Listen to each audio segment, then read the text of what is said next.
নমস্কার। বৃহস্পতিবার এক প্যাকেট হলুদের গুঁড়ো কিনে আনুন। এর ফলে কি হবে, আপনার ঘরে মা লক্ষ্মীর বাস হবে। এবং অবশ্যই বৃহস্পতিবার ভগবান বিষ্ণুকে কাঁঠালি কলার ভোগ অর্পণ করুন। এতে কিন্তু ভগবান বিষ্ণু আপনার প্রতি প্রসন্ন হবে এবং আপনার আর্থিক ক্ষেত্রে শ্রীবৃদ্ধি হবে। অর্থাৎ যারা যারা আর্থিক ক্ষেত্রে উন্নতি চাইছেন, বহু উপাচার করছেন, বহু চেষ্টা করছেন, দিনের পর দিন বহু পরিশ্রম করছেন, কিছুতেই একটা সাকসেস পাচ্ছেন না, কর্মক্ষেত্রে বিভিন্নভাবে কিন্তু বাধার মুখোমুখি, তারা অবশ্যই কিন্তু দীপান্বিত অমাবস্যার আগে যোগাযোগ করবেন। আর সামনে কিন্তু 12ই নভেম্বর আমি কিন্তু পৌঁছে যাচ্ছি তারাপীঠ মহাশ্মশানে। অর্থাৎ সেই দিন কিন্তু আমি সমাধির ওপর বিশেষভাবে হোম যজ্ঞ পুজো আহুতি করে থাকবো।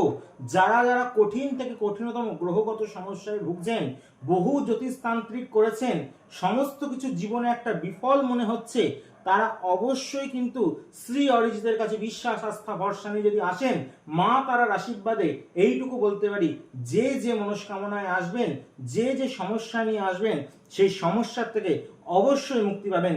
জয় তারা, জয় মা তারা, জয় জয় তারা, হর হর মহাদেব।